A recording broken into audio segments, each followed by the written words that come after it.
Hello students, how are you?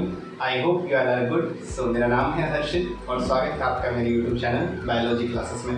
तो start करते हैं आज का अपना लेक्चर। जैसे कि हमने बात करी थी कि हम लोग ह्यूमन फिजियोलॉजी को फिर से स्टार्ट करेंगे, ठीक है। पहले उसी को कंप्लीट करेंगे, देन हम लोग आगे के चैप्टर को कंप्लीट करेंगे। तो ह्यूमन फिजियोलॉजी में हम लोग चैप्टर नंबर 16 से स्टार्ट है, वो कंप्लीट कर चुके हैं, डाइजेशन एंड एब्जॉर्प्शन। और देन उसके बाद चैप्टर नंबर 17 आपका breathing and exchange of gases, वो भी कंप्लीट हो चुका है। नाउ द नेक्स्ट चैप्टर जो हम पढ़ने जा रहे हैं वो है chapter number 18, that is body fluids and circulation. NCERT के अकॉर्डिंग ही चल रहे हैं और एनसीईआरटी में जो आपका चैप्टर 18 है वो है बॉडी फ्लूइड एंड सर्कुलेशन। तो जैसा कि चैप्टर को स्टार्ट करने से पहले हम लोग उसके इंट्रोडक्शन वाले रीजन से गुजरते हैं। तो आज हम लोग चैप्टर का सिर्फ इंट्रोडक्शन देंगे, ठीक है, कि हम लोग क्या पढ़ने वाले हैं, क्या चीज़ें दी हुई हैं, उसको समझते हैं सिंपल। तो सिर्फ आज इंट्रोडक्शन लेते हैं चैप्टर का, फिर हम लोग एनसीईआरटी में एंटर करेंगे। तो एनसीईआरटी में एंटर करने से पहले कुछ जो बहुत इंपॉर्टेंट चीज़ें हैं वो सीख लेते हैं। चैप्टर का नाम जैसे कि बता रहा है, that is body fluid and circulation. Fluid का मतलब, सबसे पहले तो फ्लूइड का मतलब समझो। ये छोटी छोटी चीजें दी नहीं रही होंगी, लेकिन फिर भी फ्लूइड का मतलब समझो। फ्लूइड का मतलब अगर आपने फिजिक्स में पढ़ा हो तो फ्लूइड का मतलब होता है कोई ऐसा पदार्थ जो ना कि पूरी तरह लिक्विड हो और ना ही पूरी तरह सॉलिड हो, बीच का ऐसा चिपचिपा पदार्थ, हनी कह सकते हैं आप, शहद होते हैं ना, तो दैट इज कॉल्ड। लेकिन शहद थोड़ा ज़्यादा गाढ़ा होता है ना, उसी को थोड़ा और पानी मिलाओ और हल्का सा ऐसा चिपचिपा सा पदार्थ जो आपके हाथों में चिपके, है ना, अगर आप उसे हाथ में डालो तो पूरी तरह बहे भी नहीं और रुका भी ना रहे, दैट इज कॉल्ड फ्लूइड। तो ऐसे ही हम लोग बॉडी में जो फ्लूइड है उनके बारे में पढ़ेंगे। एंड सर्कुलेशन, सर्कुलेट क्या होता है पूरी बॉडी में, तो यही बॉडी फ्लूइड जो पूरी बॉडी में सर्कुलेट हो रहा है उसी के बारे में हम लोग देखेंगे। नॉर्मली आप लोग नाम जानते होंगे ब्लड का, कि पूरी बॉडी में क्या सर्कुलेट होता है, ब्लड सर्कुलेट होता है। तो एक जो बॉडी फ्लूइड है कॉमनली जो ब्लड है उसके बारे में तो जानते हैं, लेकिन दूसरा एक और बॉडी फ्लूइड है उसके बारे में भी हम जानेंगे। तो बॉडी फ्लूइड के बारे में हम लोग अगर जाने तो सबसे पहले हम लोग पढ़ेंगे ब्लड के बारे में, then we will study about the lymph. इसी को हम लोग बोलते हैं टिश्यू फ्लूइड, ठीक है। और ब्लड का एक और नाम होता है, that is vascular connective tissue, है ना, इसी को हम लोग बोलते हैं वेस्कुलर कनेक्टिव टिश्यू, जो वेसल्स को कनेक्ट करे, that is vascular connective tissue. और हम लोग जो इस चैप्टर में पढ़ने वाले हैं वो क्या पढ़ेंगे कि in this chapter we will learn about the composition and properties of blood.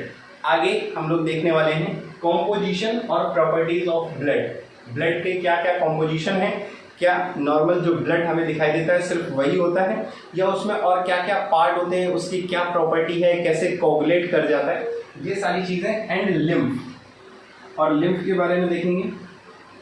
And mechanism of circulation of blood, और ब्लड हमारी पूरी बॉडी में सर्कुलेट कैसे होता है, इसकी क्या मैकेनिज्म है, इसके बारे में भी हम देखेंगे। तो चलो सबसे पहले स्टार्ट करते हैं अपन ब्लड के बारे में। चलो तो अब आगे बात करते हैं। जैसे कि हम लोग इंट्रोडक्शन लेक्चर आज ले रहे हैं, तो इंट्रोडक्शन में हम लोग बात करते हैं ब्लड के बारे में। ब्लड का भी थोड़ा सा इंट्रोडक्शन ले लेते हैं। हम लोग पढ़ रहे हैं body fluids and circulation. Body fluids में आपने सुना कि ब्लड भी क्या है, एक फ्लूइड है, ठीक है। तो इसके बारे में इंट्रोडक्शन ले लेते हैं। वैसे तो ब्लड के बारे में आप लोग काफ़ी जानकारी रखते होंगे, है ना, और इसे हिंदी में क्या बोलते हैं, खून। क्या बोलते हैं, खून। खैर कोई ज़रूरी नहीं है हिंदी का नाम, ब्लड ही बोलिए। अब बात करते हैं स्टडी ऑफ ब्लड। ब्लड की स्टडी को क्या बोलते हैं, हेमाटोलॉजी, ठीक है। ब्लड की स्टडी को क्या बोलते हैं, हेमाटोलॉजी। रटना कुछ नहीं, मैं अभी बताऊंगा कैसे याद रखना है, ठीक है। कोई भी चीज़ रटना नहीं है, मेरे लेक्चर में कोई चीज़ नहीं रटना है, बस सिंपल टर्म में सीखना है। Process of blood formation, blood के फॉर्मेशन को क्या बोलते हैं, हीमोपोइसिस। क्या बोलते हैं, हीमोपोइसिस। और ये कहाँ देखने मिलता है, इन बोन मैरो। हीमोपोइसिस, अब समझते हैं कि ये क्या चीज़ है, हेमाटोलॉजी क्या है, हीमोपोइसिस क्या है। देखो हर किसी के दो नाम होते हैं, ज़्यादातर दो ही होते हैं ना, एक स्कूल का नाम होता है, एक घर का नाम होता है। हम लोग ज़्यादातर किसी को किस नाम से जानते हैं, उसके घर वाले नाम से। स्कूल के नाम से तो वही जानेंगे ना जो साथ पढ़े होंगे। तो ऐसे ही ब्लड का भी हो, या साइंस में जितनी भी बायो हम पढ़ने वाले हैं, इसमें भी सबके दो दो नाम है, एक स्कूल का नाम है, एक घर का नाम है। तो जो स्कूल का नाम है वो सिर्फ वही जानता होगा जो स्कूल में पढ़ा है, मतलब कि मैं सिंपल लैंग्वेज में बताऊं तो एक होती है साइंटिफिक लैंग्वेज या मेडिकल टर्म, जिसे आप कह सकते हैं कि मेडिकल में यूज होती है। मेडिकल का पर्चा कभी देखा है? तो अगर आप खून जांच कराने जाएं तो वहां सीबीसी लिखा होता है ना। फिर अलग अलग लिखा हो रहा है, इरिथ्रोसाइट, ल्यूकोसाइट, थ्रोम्बोसाइट्स, है ना, कितने क्या पाई जा रही हैं, ये सारी चीजें हम पढ़ने वाले हैं। टेंशन ना लो, जितना पर्चे में लिखा होता है ना, ब्लड आपने चेक कराया होगा तो जितना वो पर्चा होता है ना, सब बात करने वाले हैं। आपको भी पता चल जाएगा, आप भी उस पर्चे को पढ़ सकते हैं, है ना। यही एक फायदा है मेडिकल स्टूडेंट से पढ़ने का, एक डॉक्टर से पढ़ने का यही एक फायदा है कि ह्यूमन फिजियोलॉजी आपकी ऐसी तैयार हो जाएगी कि अगर आप परिवार में, फैमिली में, फ्रेंड सर्कल में कहीं भी अगर आप कोई चेकअप कराते हैं तो एटलीस्ट आप ये देख करके बता सकते हैं कि वो किस चीज से रिलेटेड है। आप उस बीमारी को क्योर तो नहीं कर सकते, लेकिन ये बता सकते हैं कि वो बीमारी किस चीज की है, ठीक है। तो इतना ह्यूमन फिजियोलॉजी में मैं आपको सिखा दूंगा। तो चलिए बात करते हैं इस ब्लड की। तो जैसे मैंने कहा हर किसी के दो नाम होते हैं, तो ब्लड का जो मेडिकल टर्म है हम उसको देखते हैं। ब्लड का जो एक और नाम है, ये तो घर का नाम हो गया, खून, ब्लड, ये तो सब जानते हैं, एक अनपढ़ आदमी भी जानता है, तो ये तो घर का नाम हो गया। और जो साइंटिफिक होता है, जो मेडिकल में यूज किया जाता है, मेडिकल लैंग्वेज में नाम होता है, जो इसका स्कूल का नाम है वो होता है हीम। ये नाम याद रखो, हीम। ये कहाँ का नाम है? ये इसके स्कूल का नाम है ना, स्कूल का नाम। स्कूल के नाम थोड़े अटपटे ही होते हैं सबके। घर का नाम तो बड़ा सिंपल होता है, चिंटू, मिंटू, है ना, छोटू। लेकिन स्कूल के नाम बड़े अजीब होते हैं। जैसे मेरे सर हैं, किसी किसी के नाम बड़े अजीब हुआ करते थे, तो उनका नाम ऐसे बोलते थे कि चमन लाल, चिंगीलाल, चंद बहादुर चौरसिया। बड़ा अजीब सा नाम है। एक लड़का था, उसका नाम था जिलेदार यादव। थोड़े से कुछ अजीब अजीब याद नाम होते हैं। अब आप कहेंगे ये कैसा नाम है जिलेदार, है ना। डीएम, डिस्ट्रिक्ट मजिस्ट्रेट को हिंदी में बोलते हैं, कलेक्टर बोलते हैं वैसे तो, लेकिन जिलेदार का मतलब भी वही होता है ना। जैसे थानेदार, थाने का मालिक, तो ऐसे ही एक जमींदार होता है जिसके पास बहुत सारी जमीन होती हैं, तो ऐसे ही जिलेदार होता है, डिस्ट्रिक्ट मजिस्ट्रेट। तो ऐसे ही एक लड़के ने अपना नाम रख लिया जिलेदार। तो उसको नॉर्मल जिलेदार नहीं बोलते थे, तो कुछ अजीब सा नाम बोलते थे, तो चिढ़ाने के लिए उसको बोल देते थे कि ये तुम खड़े हो जाओ, क्या नाम है? तो कहते सर, कहते रुक जाओ मैं बता रहा हूँ, है ना, चमन लाल, चिंगीलाल, चंद बहादुर चौरसिया। तो ऐसा करके बहुत लंबा सा एक नाम बोलते थे चिढ़ाने के लिए उसको। तो ऐसे ही क्या होते हैं, सबके कुछ स्कूल के नाम जो होते हैं वो थोड़े से अजीब होते हैं। तो घर का नाम तो ब्लड हमें पता है, बहुत सिंपल है, लेकिन जो हीम है वो स्कूल का नाम है, ठीक है। अब आपको यहाँ से याद रखेगा कि हीम अगर स्कूल का नाम है तो उसके आगे क्या लगा है, किसी के आगे भी लॉगी लगा होता है। मैं पहले भी बता चुका हूँ हर लेक्चर में कि चाहे वो बायोलॉजी हो चाहे वो हिमेटोलॉजी हो। बायोलॉजी का मतलब हो गया कि बायो मतलब लिविंग, लॉगी मतलब स्टडी, लिविंग थिंग्स की स्टडी कर रहे हैं तो बायोलॉजी, ठीक है। ऐसे ही हिमेटोलॉजी, हम लोग किसकी स्टडी करने वाले हैं? हीम की, ब्लड की स्टडी, दैट इज हिमेटोलॉजी, ठीक। And the next process of blood formation, blood का बनना, खून का बनना, उस प्रोसेस को क्या कहते हैं? मेडिकल टर्म में क्या कहते हैं? That is haemopoiesis. हीम का मतलब हो गया ब्लड और पोइसिस का मतलब हो गया फॉर्मेशन, ठीक है। यानी कि ब्लड का बनना, दैट इज हीमोपोइसिस। रटना पड़ा? नहीं, समझ गया ना। तो ऐसी ही पूरी ह्यूमन फिजियोलॉजी में मैं आपको सब बता दूंगा, किसका स्कूल का नाम क्या है, किसका घर का नाम क्या है, ठीक है। तो बड़ी आसान रहेगी आपको बायोलॉजी याद करना। वैसे हालांकि याद कुछ करना नहीं होता है, सारी चीजें समझना है। अब आते हैं नेक्स्ट, कलर। तो ब्लड का कलर तो सबको मालूम होगा, है ना, नीला होता है। कैसा होता है? नीला होता है, नीला, पीला, गुलाबी, है ना। नहीं सर, लाल होता है, लाल होता है। चलो भाई रेड लिख देते हैं। कैसा होता है?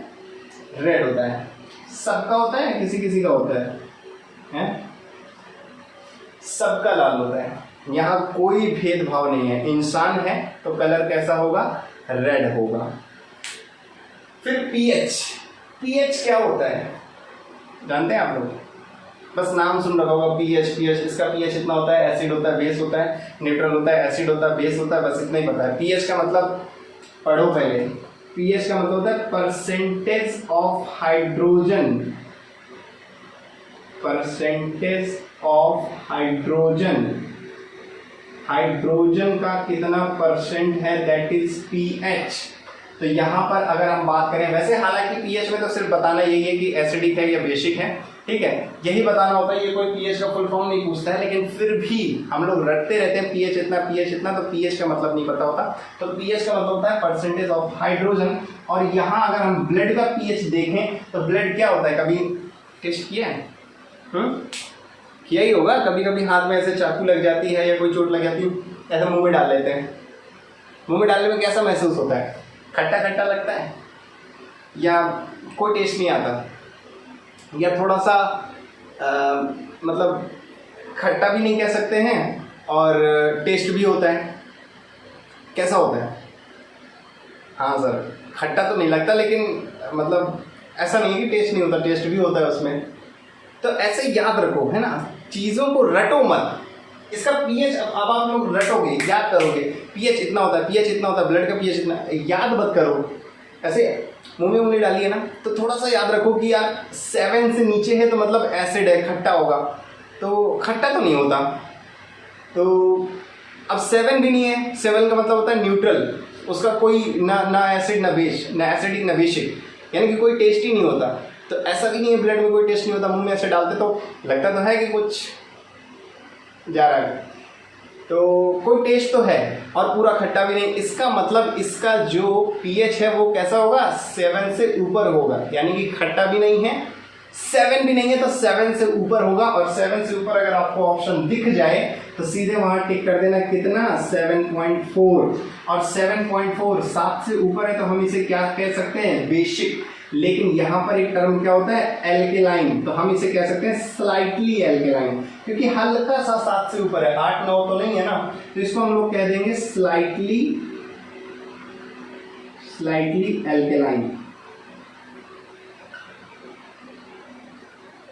ठीक है, तो ब्लड का पीएच जो होगा 7.4, दैट इज स्लाइटली एल्केलाइन। फिर बात करते हैं बाय वेट। अगर हम अपनी पूरी बॉडी का वेट करें तो उसमें से ब्लड का कितना वेट होता है? तो हमारी बॉडी का 7 to 8% ऑफ बॉडी वेट, हमारी बॉडी की वेट का 7 से 8%। ठीक है, ये सब नोट करना चाहें कर लीजिए, कोई ज़रूरत नहीं है। वैसे मैं आपको ये सारे पीडीएफ जो हैं वो टेलीग्राम पे डाल दूंगा, नीचे लिंक दे रखी होगी, तो टेलीग्राम ग्रुप ज्वाइन कर लेना ताकि ये सारे नोट्स आपको वहाँ पर मिल जाएं। फिर आते हैं वॉल्यूम। अब वॉल्यूम अलग अलग होता है, मेल में अलग, फीमेल में अलग। किस में ज़्यादा होता है अंदाजे से बताइए? है अगर देखा जाए तो ब्लड का जो वॉल्यूम है वो किस में आपको ज़्यादा मिलेगा, मेल में या फीमेल में? सर खून तो किस में ज़्यादा होता है? सर लड़कों में। लड़कों में कहाँ से ज़्यादा होता है यार? हाथ काट के बहा नहीं देते हैं? लड़कियाँ नहीं बहाती भाई, लड़कियाँ ये सब नहीं करती, ये सब लड़के करते हैं। तो लड़कों ने तो हाथ काट के बहा दिया, तो ज़्यादा किस में होगा? फीमेल में होगा। ऐसा है क्या? चलो आओ देखते हैं। तो अगर हम बात करें वॉल्यूम की, तो वॉल्यूम अगर हम देखें तो 5 से 6 लीटर आपको देखेगा, 5 to 6 लीटर इन किसमें? मेल में या फीमेल में? मेल में आपको कितना दिखेगा? 5 से 6 लीटर ब्लड दिखाई देगा। वही अगर हम बात करें फीमेल की, तो फीमेल में कितना होता है? 5 to 6 लीटर। वेरी कर सकता है, ये एग्जैक्ट नहीं है कि इतना ही हो, थोड़ा बहुत +-1 ले सकते हैं। ठीक है, वेरी कर सकता है। तो ये ब्लड के बारे में थोड़ा सा इंट्रोडक्शन हो गया। और जो याद करने वाली चीज़ है वो ये है कि ब्लड का स्कूल का नाम क्या है? हीम। मैं इसे रफ कर देता हूँ, है ना, ये कोई ऐसा टर्म नहीं है, मैंने सिर्फ सिखाने के लिए लिख दिया है कि ब्लड का स्कूल का नाम ये है। स्कूल के नाम से मतलब याद रखना कि मेडिकल टर्म, ठीक है, जो हमारे हॉस्पिटल्स में, मेडिकल कॉलेजेस में जो यूज होता है वो, है ना, क्योंकि ये बायो जो है उसका स्कूल क्या है? मेडिकल कॉलेजेस हैं। तो मेडिकल कॉलेजेस में जो टर्म यूज किए जाएंगे वही उनका स्कूल का नाम होगा। ठीक है, तो ये याद रखना।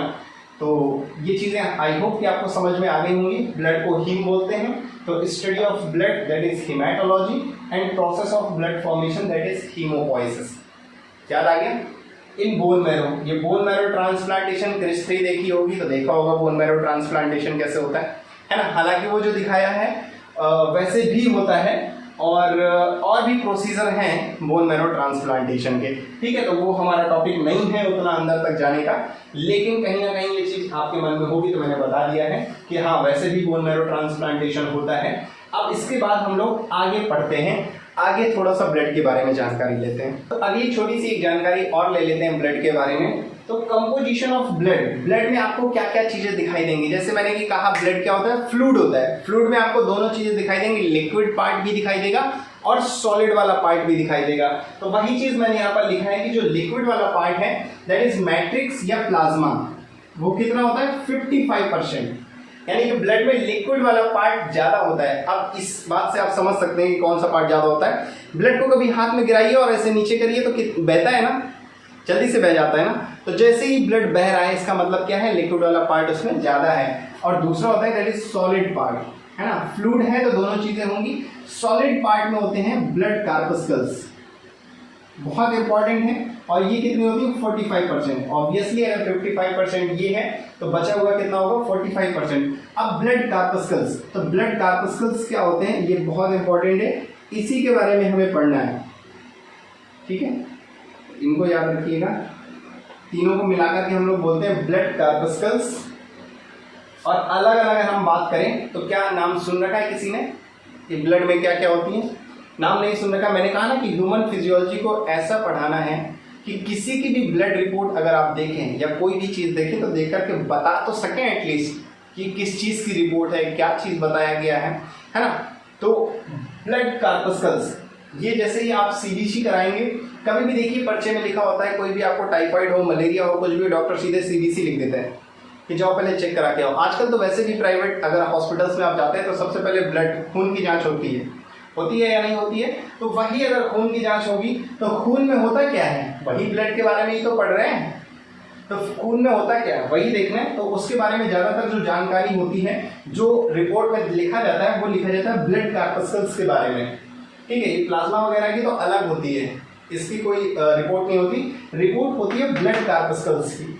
और ब्लड कार्पस्कल्स में होते हैं आपके आरबीसीज, ठीक है, डब्ल्यूबीसीज और लास्ट प्लेटलेट्स। ये तीन चीजें होती हैं। नाम फुल फॉर्म आप लोगों को मालूम है, नहीं मालूम है मैं लिख देता हूं, रेड ब्लड कार्पस्कल्स,